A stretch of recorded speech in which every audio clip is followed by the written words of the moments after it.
querido e minha querida, eu sou Marivaldo Santos e este é o seu canal Bem-Aventurados. Estou aqui já quase 1h da manhã, terminando de editar o novo vídeo do canal e é um trabalho difícil, um trabalho que exige muito tempo, muita dedicação e eu faço isso com muito carinho porque eu quero que essa mensagem de esperança chegue a muitas pessoas que estão precisando. E eu preciso também contar com a tua ajuda nesta missão que Deus me confiou. Você que é casado, que é casada, que tem filho, filha, vizinho, colega de trabalho, mande o link desse vídeo para essa pessoa e peça para ela também se inscrever. Traga mais uma pessoa para o canal. Você que tem filho, que tem esposa, que tem marido, pegue aí o celular dele, mande o link para ele. Pegue o celular dele, entre lá no canal, se inscreva, curta, comente no vídeo e compartilhe esse vídeo também através das redes sociais dele e dela. Eu tenho certeza de que você estará ajudando, contribuindo para que essa mensagem chegue a mais e mais pessoas. Uma mensagem não partidarista, uma mensagem não religiosa, mas uma mensagem que fala sobre o amor de Deus por mim e por você. Um forte abraço, que Deus possa te abençoar grandiosamente em nome de Jesus. Convidados, amados irmãos, abrirem as suas Bíblias no Evangelho de Jesus Cristo, segundo escreveu o evangelista João, e o capítulo é o de número 14. Apenas 3 versículos da Palavra de Deus, versículo 1 ao 3. Vamos ler, a epígrafe desse texto nos diz: Jesus promete voltar. Não se turbe o vosso coração. Crede em Deus, crede também em mim. Na casa de meu Pai há muitas moradas. Se não fosse assim, eu vos teria dito: vou preparar-vos lugar. E se eu for e vos preparar lugar, virei outra vez e vos levarei para mim mesmo, para que onde eu estiver, estejais vós também. Quero convidar os irmãos a lerem comigo em uma só voz, independente das traduções. 3, 2, 1. Se eu for e vos preparar lugar, virei outra vez e vos levarei para mim mesmo, para que onde eu estiver, estejais vós também. Glória a Deus. Coloque sua Bíblia no banco, pegue na mão da pessoa mais bonita aí do seu lado que você encontrar e diga para ela assim com voz de profeta: Jesus está voltando. Agora diga para estremecer este lugar: Jesus está voltando. Pode sentar glorificando ao nome do Senhor. Meus queridos e amados irmãos, eu fico admirado com a Bíblia Sagrada. A Bíblia é um livro fantástico. Só que a Bíblia não é só um livro, ela é uma biblioteca inteira. São 66 livros que compõem essa biblioteca. 39 deles na Antiga Aliança ou Antigo Testamento, 27 no Novo Testamento. A Bíblia inteira tem 1189 capítulos, cerca de 31.000 versículos. E, pasmem, meus queridos e amados irmãos, cerca de 2.500 vezes a Bíblia faz referência à segunda vinda de Cristo. Isto significa que a cada 12 versículos, um deles fala sobre a segunda vinda de Jesus Cristo. Louvado seja o seu nome. Nós sabemos que a primeira vinda ocorreu há pouco mais de 2.000 anos atrás, lá em Belém. Porém, hoje nós estamos aguardando a bendita esperança que será o dia glorioso do retorno do nosso Senhor e Salvador Jesus Cristo, conforme Tito 2, versículo 13. Mas diante desse tempo que se passou, desde a primeira vinda até os dias de hoje, muitas pessoas podem se perguntar: mas será que de fato Jesus Cristo vai voltar? Para responder essa primeira pergunta, se Jesus vai ou não vai voltar, eu quero dizer algumas coisas muito simples, os quais os irmãos vão me entender. Em primeiro primeiro lugar, foi o próprio Jesus Cristo quem nos prometeu. Nós estamos num ano eleitoral. E aí estamos vendo pessoas que estão concorrendo a um cargo eletivo. Muitas dessas pessoas estão prometendo o mundo e o fundo. Quando chegarem lá, a maioria delas não vai cumprir nenhuma 10ª parte daquilo que prometeu. Só que Jesus Cristo, queridos e amados irmãos, não é político. Jesus Cristo não é homem para que minta e nem filho do homem para que se arrependa. Foi Ele mesmo que prometeu, e se Ele prometeu, está prometido, está garantido e vai ser cumprido. Louvado seja Deus. Ele mesmo disse lá em Mateus capítulo 24, os céus e a terra passarão, mas as minhas palavras jamais passarão. O autor aos Hebreus, no capítulo de número 10, no versículo 23, ele também vai dizer: retenhamos firmes a confissão da nossa esperança, porque aquele que prometeu é fiel para cumprir. Louvado seja Deus. Em segundo lugar, meus amados irmãos, para responder se Jesus vai ou não vai voltar, nós podemos verificar que a segunda vinda de Cristo, ela é tão certa como foi a primeira. Todas as profecias em relação ao nascimento, à morte, ressurreição e ascensão de Cristo, todas elas se cumpriram literalmente no tempo determinado por Deus. E a segunda vinda não será diferente. Ela acontecerá. E a Bíblia nos revela somente no Novo Testamento há mais de 300 referências falando sobre a segunda vinda de Cristo. Dos livros do Novo Testamento, apenas o livro de Gálatas, Filemão, 2ª e 3ª Epístola de João não falam sobre esse advento.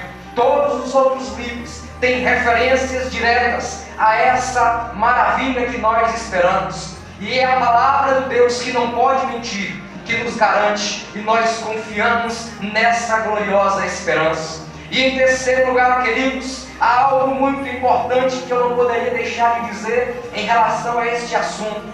É que Cristo pode vir para nós, ou cada um de nós podemos ir para nos encontrar com Ele. Ou seja, se Cristo não voltar enquanto eu e você estivermos vivos, é certo que nós partiremos para a eternidade. E aqui fica uma pergunta: eu e você, cada um de nós estamos preparados para ir nos encontrar com o Senhor Jesus? Louvado seja o seu nome.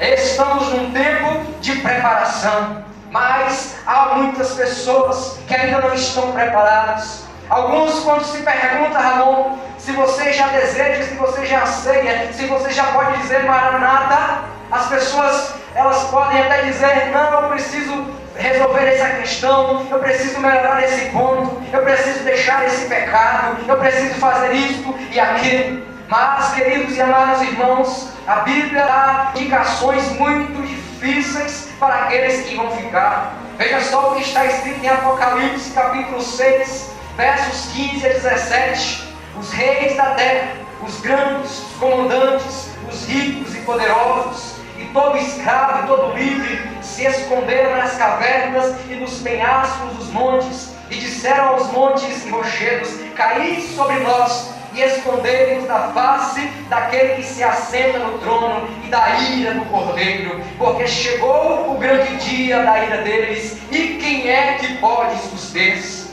Nós vemos também Apocalipse capítulo 9, versículo 6, que nos diz assim: naqueles dias os homens buscarão a morte, mas a morte não acharão. Desejarão ardentemente, mas a morte fugirá deles. E por fim, o evangelista Lucas, no capítulo 21, verso 26, nos revela: haverá homens que desmaiarão de terror, simplesmente pela expectativa das coisas que acontecerão no mundo, pois os poderes do mundo serão abalados. Louvado seja Deus. Mas em segundo lugar, queridos e amados irmãos, nós precisamos responder à segunda pergunta: se de fato Cristo voltará, e eu afirmo que Ele voltará, quando é que isso vai acontecer? Quando é que Cristo voltará para buscar a sua igreja? E eu preciso te falar sobre 3 aspectos em relação a essa questão. Em primeiro lugar, nós não sabemos nem o dia e nem a hora. Mateus capítulo 24, verso 36, a Bíblia diz: mas sobre aquele dia e hora ninguém sabe, nem os anjos do céu e nem o Filho, mas somente o Pai. O evangelista Marcos repete essas mesmas palavras no capítulo 13 e no versículo de número 32. Em segundo lugar, nós precisamos aprender que nós não podemos e não devemos especular sobre esse assunto. Todos que entraram por esse caminho, todos que começaram a fazer cálculos tentando achar a data que Cristo voltaria, passaram pelo ridículo, ficaram confundidos, porque isso só pertence a Deus. Nós não devemos especular sobre esse assunto. Lá em Atos capítulo 1, versículos 6 e 7, nós podemos ver o texto nos revelando o seguinte: que os discípulos consultaram a Jesus, dizendo se seria naqueles dias ou naquele tempo que ele restauraria o reino a Israel. E ele lhes respondeu: não vos compete saber os tempos e as épocas pelo qual Deus estabeleceu pelo seu próprio poder. Louvado seja Deus. E por fim, queridos e amados irmãos, nós não podemos saber e nós não sabemos. Nós não devemos especular sobre esse assunto. Mas o apóstolo Pedro, na segunda epístola, capítulo 3, os versos 11 e 12, ele nos diz o seguinte: que nós precisamos desejar a vinda do Senhor. Olha o que o texto nos diz: ora, se tudo o que existe será aniquilado, que espécie de pessoas devemos ser nós? E ele mesmo responde: devemos ser pessoas que vivem em santidade e em piedade, aguardando o dia do Senhor e apressando a sua vinda. Louvado seja Deus. E outra versão diz: desejando ardentemente a volta do Senhor e Salvador Jesus Cristo. Alguém em determinada situação e momento perguntou a John Wesley: Wesley, o que você gostaria de fazer quando Jesus voltar? E Wesley respondeu: eu gostaria de fazer simplesmente aquilo que eu faço todos os dias. Sabe o que quer dizer isso? É que Wesley já estava esperando lá no seu tempo a volta de Jesus. Ele já estava preparado naqueles dias esperando Jesus voltar. E ele já estava fazendo tudo o que ele podia para apressar a vinda do nosso Senhor e Salvador Jesus Cristo. Louvado seja Deus. Mas, queridos e amados irmãos, se Jesus Cristo vem e Ele vem, se nós não sabemos quando vai ser a data marcada para a sua vinda, como será a sua vinda? Como é que Ele voltará? De que maneira? De que forma? E eu quero te dizer 3 aspectos em relação à vinda de Jesus. A primeira coisa que eu preciso te dizer é que Jesus ele voltará fisicamente. Será o mesmo Jesus. Nós vemos lá em Atos capítulo 1, versículo 10 e 11, quando Jesus estava subindo aos céus, os seus discípulos começaram a olhar para os céus e ficaram com os olhos fixos olhando para cima. De repente, diz a Bíblia, que 2 anjos se colocaram junto deles, vestidos de branco, olhando para eles disseram: varões galileus, por que olhais para o céu? Este mesmo Jesus que vós vistes subir, voltará assim como para o céu o vistes ir. Louvado seja Deus. É o mesmo Jesus que esteve aqui, deu vista ao céu, que levantou aleijados, que purificou leprosos. É esse mesmo Jesus que voltará. João, que foi o discípulo amado, cada capítulo do seu livro ele escreveu Jesus de uma maneira. Quer ver uma coisa? No capítulo 1, João descreve Jesus como o Filho de Deus, o Verbo encarnado. No capítulo 2, Jesus é o Filho do Homem. No capítulo 3, ele é o ensinador, o mestre que ensinou a Nicodemos. No capítulo 4, Jesus ele é o ganhador de almas, que converteu a mulher samaritana. No capítulo 5, Jesus é o médico dos médicos, que curou o aleijado de Betesda. No capítulo 6, ele é o pão da vida, o pão vivo que desceu do céu. No capítulo 7, ele é a água da vida que sacia a nossa sede. No capítulo 8, ele é o defensor do fraco, que não condenou a mulher pega em adultério. No capítulo 9, ele é luz do mundo, que ilumina a todos os homens. No capítulo 10, ele é o bom pastor, e o bom pastor dá a vida pelas suas ovelhas. No capítulo 11, queridos e amados irmãos, ele é o príncipe da vida, que ressuscitou a Lázaro. No capítulo 12, ele é o rei que entrou humilde, montado no jumentinho em Jerusalém. No capítulo 13, ele é o servo que lavou os pés dos discípulos. No capítulo 14, ele é o consolador amado que prometeu voltar. No capítulo 15, ele é a videira verdadeira e nós somos os ramos. No capítulo 16, queridos e amados irmãos, ele é o doador do Espírito Santo, que nos promete que o Espírito Consolador estaria conosco. No capítulo 17, ele é o intercessor, aquele que intercede pela sua igreja. Louvado seja Deus. No capítulo 18, aleluia, ele é o sofredor moderno, que sofreu tudo que nós devíamos sofrer, mas ele sofreu em nosso lugar. No capítulo 19, ele é aquele que morreu na cruz do Calvário por nós, por mim e por você. No capítulo 20, ele é o ganhador, o vencedor, o campeão sobre a morte, porque ele morreu, mas ele ressuscitou e ele está vivo à destra de Deus Pai, e está vivo para todo sempre, e está em nosso meio. Só quem crê que ele está em nosso meio dá um brado de vitória para louvar o seu nome. E no capítulo número 21, ele é o restaurador do arrependido, que perdoou a Pedro mesmo depois de tê-lo negado. Isso nos traz uma lição preciosa e maravilhosa. Não importa o tamanho do seu pecado, não importa o tamanho do meu pecado, Jesus Cristo está disposto a nos perdoar. Aquilo que você fez ficou lá no passado, porque Ele já nos lavou, Ele já nos justificou, Ele já nos santificou, Ele já nos redimiu, e hoje nós estamos limpos na presença dEle, e podemos levantar mãos santas para adorar o nome dEle na beleza da sua santidade. Só os justificados dê um brado de vitória aí. Glória a Deus. Então, queridos, em segundo lugar, nós já vimos que Jesus voltará pessoalmente, fisicamente, mas em segundo lugar ele voltará repentinamente. Será como um abrir e fechar de olhos. O apóstolo Paulo, escrevendo na primeira carta aos Coríntios, capítulo 15 e o verso 52, ele diz: será no momento, num abrir e fechar de olhos, ante a última trombeta, porque a trombeta soará, os mortos ressuscitarão e nós seremos transformados. No original, esse termo "no momento", ele significa a mesma velocidade de um piscar de olhos. E o piscar de olhos, segundo a ciência, acontece na velocidade de 200 milésimos de segundo. O que é isso, meu querido irmão? Significa que um piscar de olhos acontece 5 vezes a cada segundo, para você ter uma ideia da velocidade com que ocorrerá o arrebatamento da igreja. Diz a Bíblia ainda que a volta de Jesus Cristo será tão rápida como um relâmpago. Diz a Bíblia, no Evangelho de Mateus, no capítulo 24, no versículo 27, que assim como o relâmpago sai do Oriente e se mostra no Ocidente, assim acontecerá a vinda do Filho do Homem. Será muito rápido. E por fim, queridos, eu quero te dizer uma lição que eu aprendi com isso. Que lição é essa, meu irmão?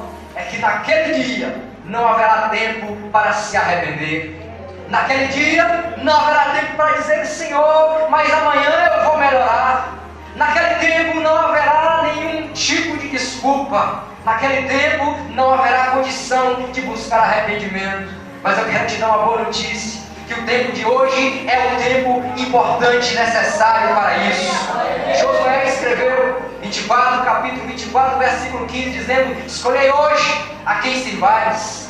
Isaías capítulo 55, o profeta disse: buscar ao Senhor enquanto se pode achar, invocai-o enquanto Ele está perto. Louvado seja Deus. 1 Coríntios, queridos e amados irmãos, capítulo 6, versículo 2, Paulo diz assim: que hoje e agora é o tempo aceitável para nós nos arrependermos, para nós confessarmos, para nós buscarmos a face do nosso Senhor e Salvador Jesus Cristo. Aleluia. Mas em terceiro lugar, uma das maneiras como Cristo voltará será de uma maneira inesperada. Ele voltará inesperadamente. Diz a Bíblia que será como um ladrão de noite. 2 Pedro capítulo 3, verso 10, o apóstolo nos diz que a vinda do Senhor, porém, acontecerá como um ladrão de noite. Porque o ladrão, quando vem roubar a casa de alguém, ele não manda um WhatsApp dizendo: olha, essa noite você se prepare porque eu vou chegar lá para tirar aquilo que você tem. Não, ele vai sorrateiramente na hora que ninguém percebe, na hora que ninguém espera. Arromba, entra, rouba, mata e destrói. Assim acontecerá na vida do Filho do Homem. Acontecerá de uma maneira inesperada, sem aviso prévio. Mateus 24, 44 está escrito assim também: vocês precisam estar preparados, porque o Filho do Homem haverá de vir numa hora em que vocês não esperam. Louvado seja Deus. E por fim, meus queridos e amados irmãos, a Bíblia diz que Jesus voltará quando as pessoas estiverem despercebidas, quando as pessoas não derem a mínima importância para a mensagem do Evangelho. Diz a Bíblia que acontecerá como nos dias de Noé. Nos dias de Noé as pessoas comiam e bebiam, as pessoas casavam e se davam em casamento, as pessoas viviam as suas vidas da maneira bem como elas imaginavam. Mas, queridos e amados irmãos, diz a Bíblia que Noé entrou na arca, e quando Noé entrou na arca, Deus é que fecha a porta por fora, e as pessoas só perceberam quando a chuva desceu, quando as águas começaram a inundar a terra, e elas tentaram correr, eu imagino, para tentar entrar na arca, mas já era tarde demais. Aleluia! Mas hoje ainda não é tarde. E hoje é o dia de você se render aos pés do Senhor. Deixe tudo aquilo de errado que você já fez até hoje para trás. Crente não cultiva pecado de estimação. Crente não tem pecadinho guardado no armário. Se converta hoje. Se você não está preparado, hoje é o dia que você vai sair daqui preparado para a glória do nome do Senhor. Queridos e amados irmãos, porque Cristo ainda não voltou, nós podemos dizer três coisas sobre essa questão. Em primeiro lugar, Cristo ainda não voltou porque o tempo determinado de Deus ainda não se cumpriu. Diz a Bíblia que Deus, o tempo dele não é como o nosso. Nosso tempo é o Cronos, o tempo de Deus se chama Kairos na Bíblia Sagrada. Diz que para Deus um dia é como 1000 anos é como um dia. A segunda questão em relação a isso é que o Evangelho ele precisa ser pregado em todo mundo, porque é cumprimento da palavra. Mateus 24, verso 14, diz a Bíblia que este Evangelho do Reino será pregado a todas as nações habitadas, e então virá o fim. E por fim, por que Jesus ainda não voltou? É porque Ele ainda está esperando aqueles que ainda não se converteram. Ele ainda está aguardando pacientemente, dando tempo, porque Ele não quer que ninguém se perca, mas que todos sejam salvos para a glória do seu nome. Louvado seja Deus. Em sexto lugar, queridos e amados irmãos, haverá alguma diferença entre a primeira vinda e a segunda vinda de Cristo? Será que há alguma diferença? Ou será que Cristo vai voltar do mesmo jeito? Eu quero te dizer de antemão que não vai ser da mesma maneira. Quando Ele veio em carne, mas quando Ele voltar, voltará com o corpo glorificado. Quando Ele veio para salvar aqueles que se converterem a Ele. Mas quando Ele voltar, Ele voltará para levar os salvos para junto dele. Quando Ele veio como filho de Davi, mas quando Ele voltará como Senhor de Davi. Quando Ele veio, Ele usou uma coroa de espinho, mas quando Ele voltará, uma coroa de glória. Quando Ele veio nesta terra, os seus olhos se encheram de lágrimas, mas quando Ele voltar, diz a Bíblia, que os seus olhos serão como chama de fogo. Quando Ele carregou a cruz, na primeira vinda, Ele andou pelas ruas de Jerusalém, e os seus pés se machucaram naquelas pedras daquelas ruas. Mas quando Ele voltar, diz a Bíblia que os seus pés serão como latão reluzente. Quando Ele veio para zombar dele, os homens lhe deram um caniço de madeira. Mas quando Ele voltar, diz a Bíblia que Ele usará um cetro de justiça. Quando Ele veio como súdito. Quando Ele voltará como rei. Quando Ele veio, os homens o condenaram porque Ele veio como réu. Mas quando Ele voltará como juiz. Quando Ele veio, queridos, Ele veio como um soldado simples de batalha. Mas quando Ele voltará como o general dos exércitos de Deus. Quando ele veio, por fim, ele veio humilde e manso. O profeta Isaías chegou a dizer que ele veio como uma ovelha muda e não abriu a sua boca. Mas quando ele voltar para buscar a sua igreja, diz a Bíblia que ele voltará não mais como um cordeiro manso, mas como o leão da tribo de Judá. Aleluia! Ele voltará para buscar o seu povo. Louvado seja o nome do Senhor para todo sempre. E eu quero, queridos, ir para as duas últimas perguntas nessa noite.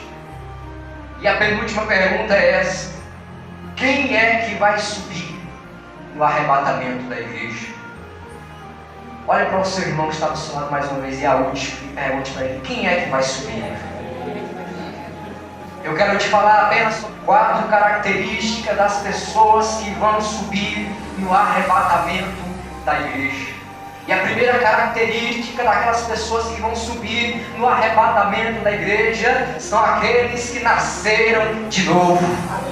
Quem vai subir é aquele que nasceu de novo. Aleluia! Jesus disse a Nicodemos em João 3, versículo 5: necessário vos é nascer de novo, e quem não nascer da água e do Espírito não poderá entrar no reino de Deus. E qual é, querido e amado irmão, a característica daquele que nasceu de novo?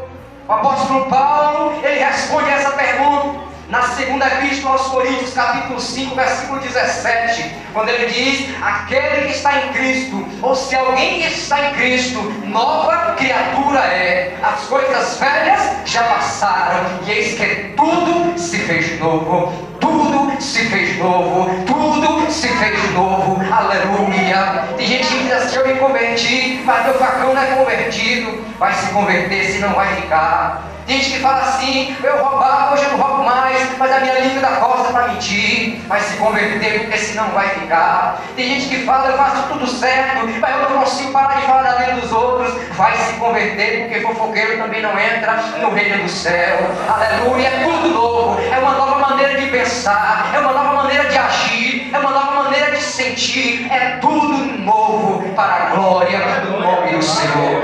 Mas em segundo lugar, a segunda classe de pessoas que vão subir no arrebatamento da igreja são aqueles que são ou que foram selados pelo Espírito Santo de Deus. Aleluia! Quem vai subir é aquele que foi selado pelo Espírito Santo de Deus. Vejam que o apóstolo Paulo escreveu aos Efésios, capítulo 4, versículo 30: e não entristeçais o Espírito Santo de Deus, para o qual fostes selados para o dia da redenção. Aleluia! Querido e amado irmão, quando alguém cria animais, ela tem uma vaca, um cavalo ou alguma coisa parecida, ela pega um ferro, coloca as iniciais do seu nome, coloca aquele ferro na brasa. Quando o ferro está ardendo em brasa, em uma Carlete, aquela pessoa ou alguém indicado por ela pega aquele ferro e ferra o animal. A partir daquele momento, aquele animal, todo mundo que olhar para ele vai saber que ele tem um dom. A partir daquele momento, aquele animal não vai ser qualquer animal solto por aí. Aquele animal é propriedade de alguém. E diz a Bíblia, queridos e amados irmãos, glória a Deus, que o Senhor Jesus, Deus, nos selou com o seu Espírito Santo. Hoje nós somos propriedade particular de Deus. Você não é qualquer um, você é alguém que tem um selo do Espírito Santo. Só quem tem esse selo aí, aleluia, louvado seja o nome do Senhor. Em terceiro lugar, aquele que vai subir no arrebatamento da igreja é aquele que já lavou as suas vestes no sangue do Cordeiro. Aquele que já lavou as suas vestes no sangue do Cordeiro de Deus. Apocalipse capítulo 22, versículo 14, diz a Bíblia: bem-aventurados aqueles que lavaram as suas vestes no sangue do Cordeiro, para que tenham direito à árvore da vida e possam entrar na cidade pelas portas. Nós éramos pecadores, nós éramos pessoas ruins, nós estávamos lá no mundo das trevas. Diz o salmista que estava como num charco de lodo.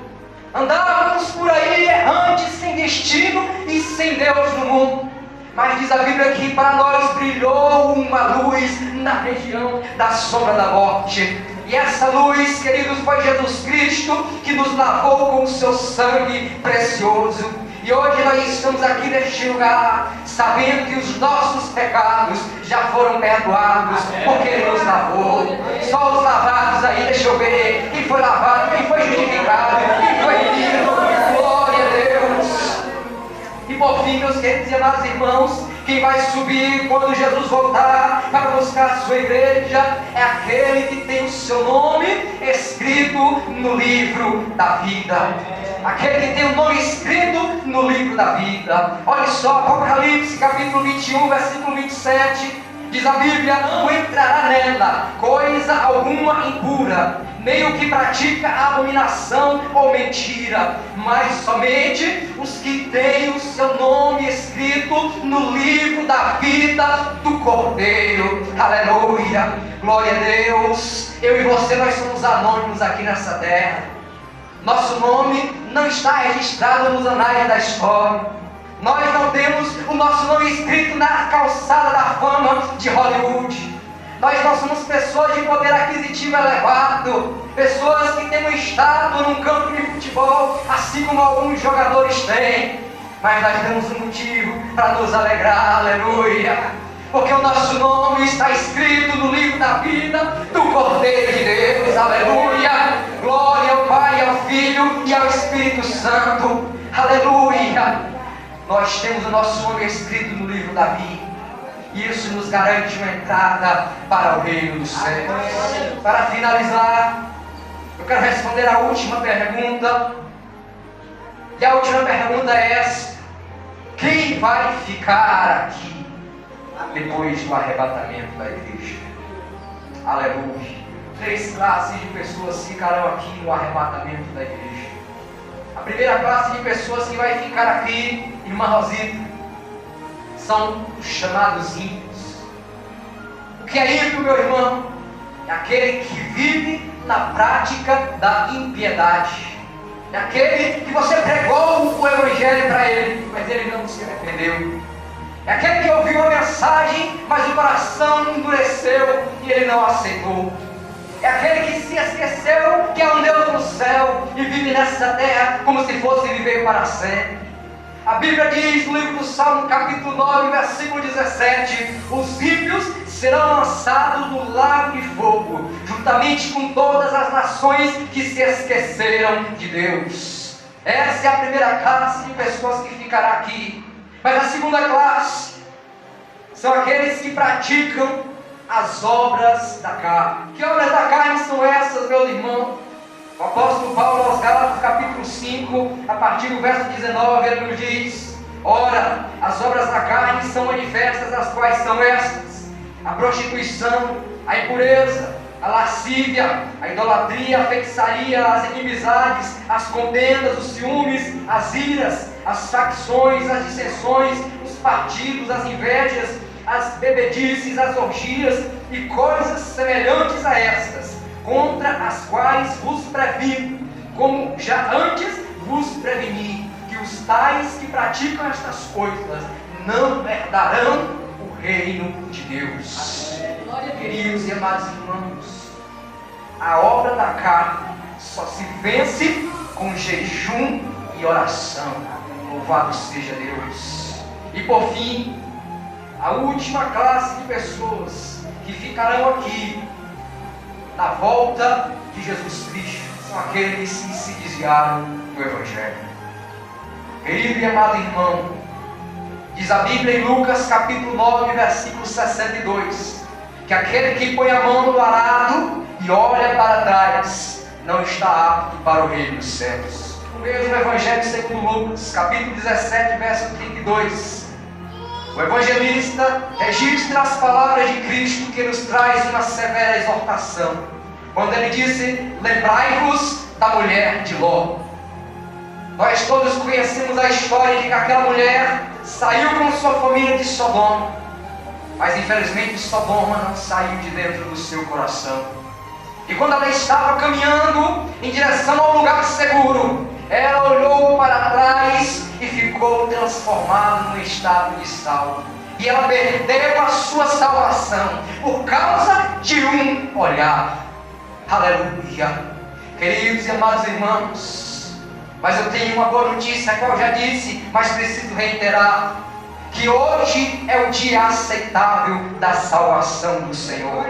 Hoje é o dia que o Senhor te trouxe aqui, que o Senhor preparou para eu e você estarmos aqui, porque Ele queria trazer uma mensagem, porque Ele queria falar aos nossos corações, porque Ele queria trazer arrependimento, porque Ele queria trazer conserto, porque Ele queria trazer salvação ao nosso meio. Aleluia, se coloque de pé, a igreja intercede, a igreja ora. É hora de conserto, é hora de arrependimento, é hora de o Espírito Santo falar mais ainda, com mais propriedade ainda aos nossos corações.